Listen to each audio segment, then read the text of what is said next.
Bonjour, je suis Alain Bensoussan. J'ai écrit un livre qui s'appelle La Corse, un joyau de granit dans un écrin d'azur. J'ai donné ce titre parce qu'on dit généralement de la Corse qu'elle est une montagne dans la mer.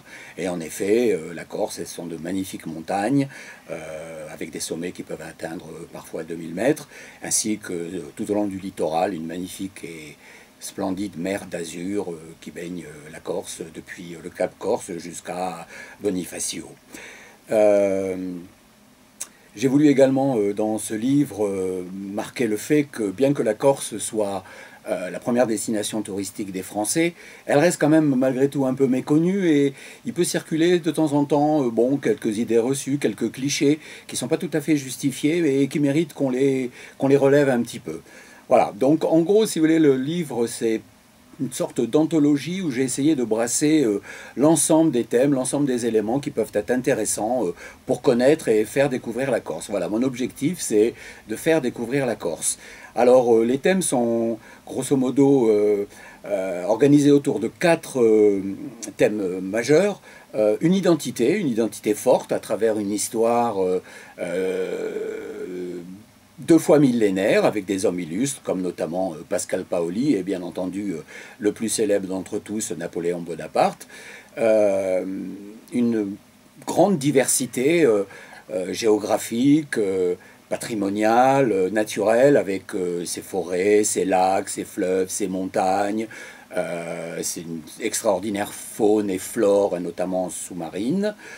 Aussi donc une Corse authentique, une grande authenticité à travers des mythes, à travers des légendes, à travers des traditions circulaires, des traditions pardon, séculaires qui marquent une identité forte, qui marquent une âme corse profondément ancrée dans ses racines.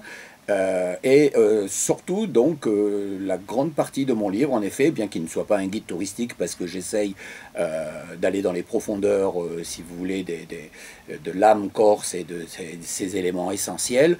Bien évidemment, ce sont son patrimoine architectural, civil, militaire, religieux, sa culture à travers beaucoup d'artistes, de chanteurs, de musiciens, de peintres, très ancrés dans la modernité.